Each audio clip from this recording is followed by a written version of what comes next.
हमारे 1.4 है। ठीक है, मैं आपको बहुत ही आसान तरीके से समझाने जा रहा हूँ। आपको एक बार में ये वीडियो समझ में आ जाएगी, बस बिना स्किप किए हुए देखना, तभी आपको पूरा समझ में आ पाएगा। सो क्वेश्चन देखो क्या बोल रहा है। पहला कह रहे बिना लंबी विभाजन प्रक्रिया किए बताइए कि निम्नलिखित परिमेय संख्याओं के दशमलव प्रसार शांत है या अशांत है। ठीक है, ये आपको बताना है। सो उसके इस क्वेश्चन को करने से पहले मैं आपको कुछ इम्पॉर्टेंट एम्स जो होते हैं नियम वो बताना चाहता हूँ। ठीक है, आपको नोट करके लिख लेना है। तो लिखेंगे यदि हर का गुणनखंड करने पर वह, देखो पहला, अगर वो 2 की पावर m के रूप में आ रहा है, यानी कि 2 गुणा 2 गुणा 2 गुणा इस रूप में आ रहा है, तब क्या होगा? शांत। ठीक है, तब क्या होगा? शांत। अगर सिर्फ 5 गुणा m के रूप में आ रहा है, यानी कि 5 गुणा 5 गुणा 5 गुणा ऐसे आ रहा है, तब भी क्या होगा? शांत। अगर 2 गुणा 5 सॉरी 2 की पावर m गुणा 5 की पावर n आ रहा है, यानी कि 2 भी है और 5 भी है, 2 भी आ रहा है और 5 भी आ रहा है, तब भी क्या होगा? वो शांत होगा। अब देखो, अगर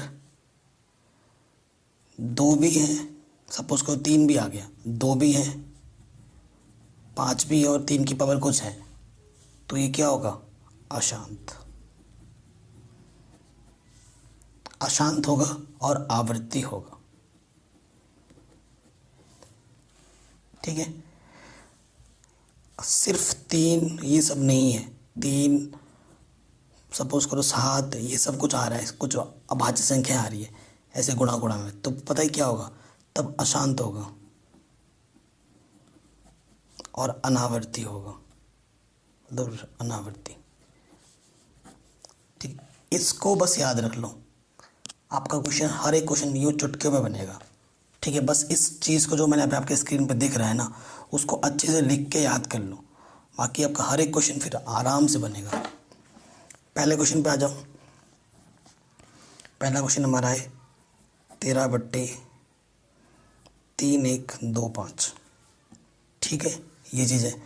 तो क्या करते हैं, हर का गुणनखंड करने पर, अब आपको गुणनखंड करना है, तो आप क्या लिखोगे? हर का गुणनखंड करने पर, तो यहाँ क्या लिखो? 3,1,2,5 किससे कटेगा? इकाई के स्थान पर 5 है तो 5 से कटेगा, 5 छंग 30, 5 दूनी 10, 5 पचे 25, 5 कम 5, 5 दूनी 10, 5 पचे 25। ठीक है, 5 दूनी 10, 5 कम 5, कहीं गड़बड़ तो नहीं की थी हमने? 5 कम 5, 5 दूनी 10, 5 पचे 25, 5 दूनी 10, 5 पचे 25। ठीक है, 5 पंजे 25, 5 कम 5, तब तक करते जब तक एक ना जाए। अब देखो सारे 5 आए हैं, देखोगे चूंकि हर का गुणनखंड करने पर यह 5 कितनी बार है? 1 2 3 4 5, 5 की पावर 5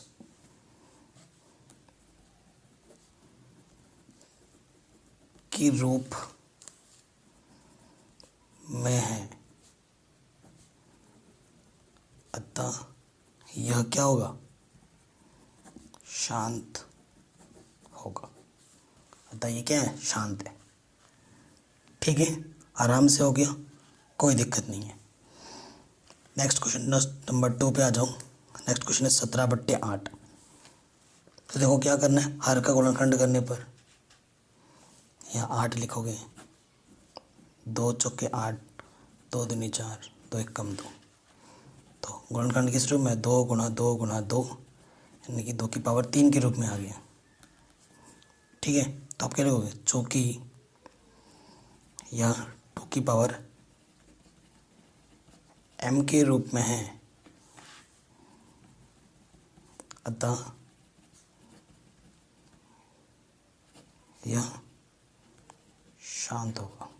तो ये भी क्या है, शांत है। ठीक है, आराम से हो गया। अब आ जाओ क्वेश्चन नंबर 3 में।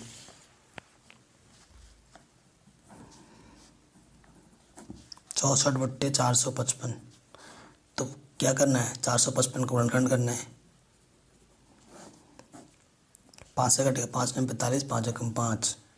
फिर कटेगा, किससे कटेगा, 7 से कटेगा। 7 एकम 7, 7 21, 13 एकम 13।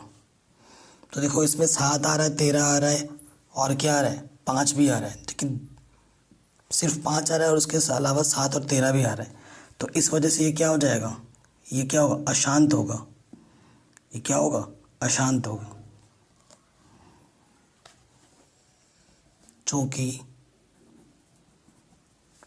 5 गुणा 7 गुणा 13 के रूप में है, अतः यह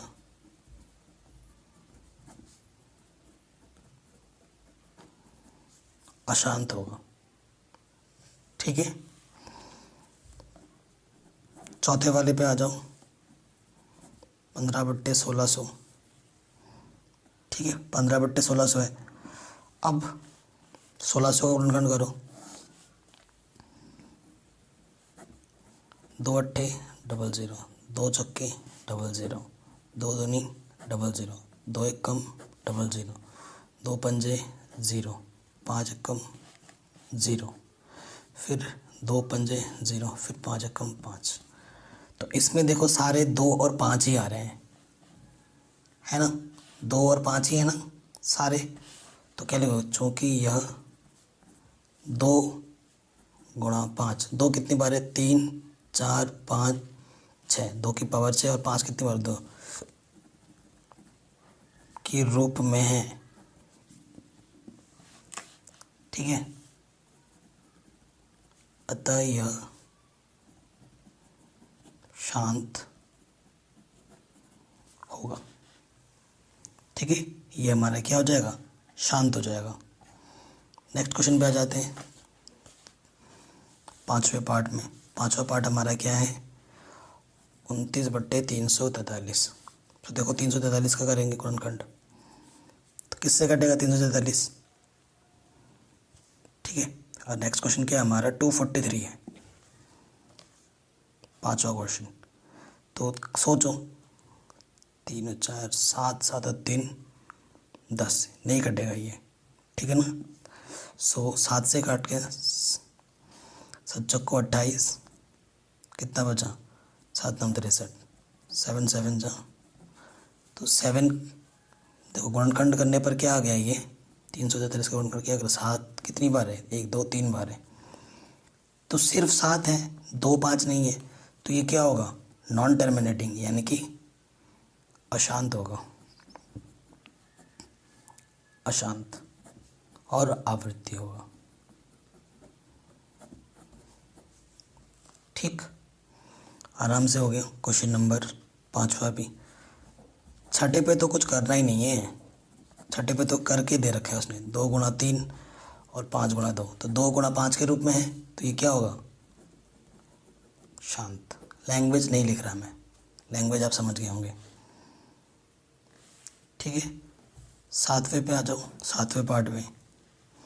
7वें पार्ट पे क्या है, देखो 129, 2 की घात 2 है, 5 की घात 7 है, और 7 की घात 5 है। 2 और 5 तो है, उसके अलावा क्या है, 7 भी है। ठीक है, तो ये क्या होगा, अशांत होगा। ठीक है, क्या होगा, अशांत होगा। फिर नेक्स्ट क्वेश्चन क्या है, 8वां, 6/15।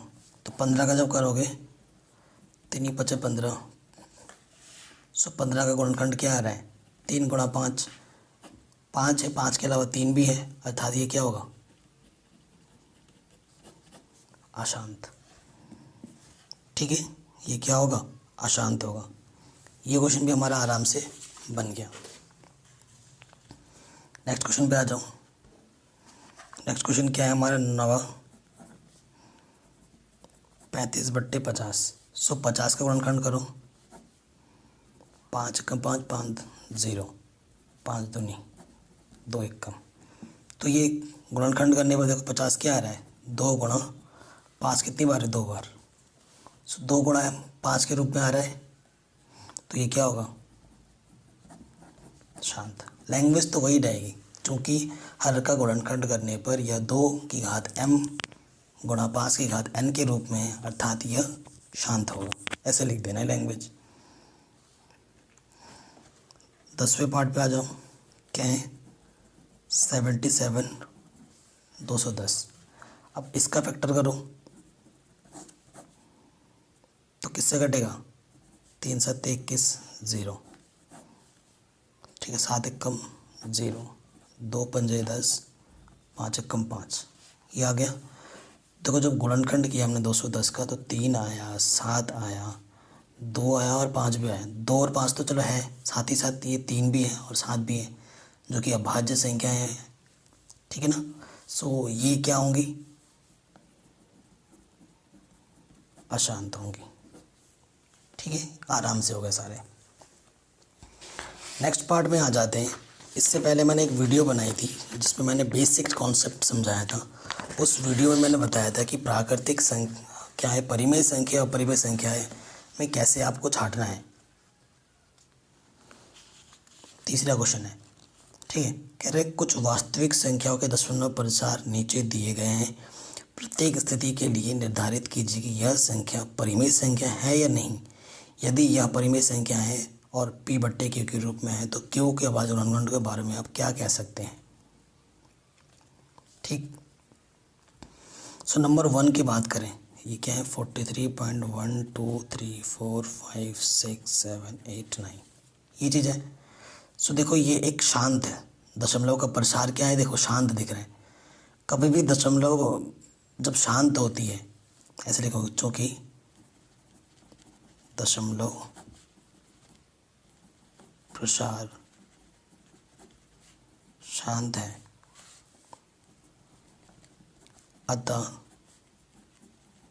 यह एक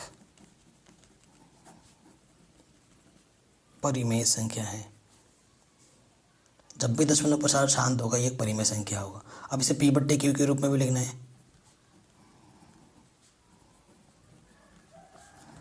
ठीक है। इस दशमलव को यहाँ से हटा दो, नीचे 1 लिखो, पीछे कितनी संख्या है, 9, तो 0 बढ़ा दो। कितने 0 बढ़ेंगे, 9, 3 2 5 6 7 8 9, ठीक है। ये आ गया p बट्टे q के रूप में हमारा, आराम से। नंबर टू देखो, एक अपरिमेय संख्या है, क्योंकि देखो दशमलव प्रसार शांत तो वैसे भी नहीं है।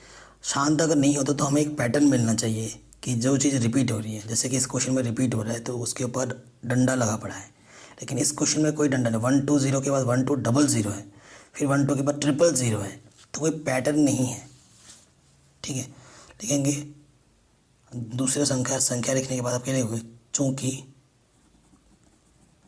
कोई भी पद या संख्या निश्चित नहीं है,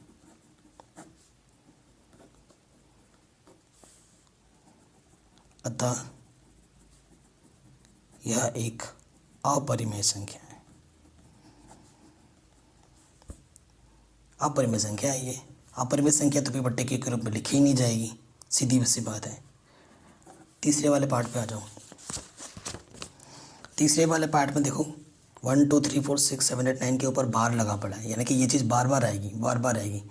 हालांकि ये अशांत है, लेकिन पैटर्न मिल चुका है हमें ऊपर। जब भी पैटर्न मिल जाता है तो ये संख्या क्या है, चूँकि संख्याएं बार बार एक ही रूप में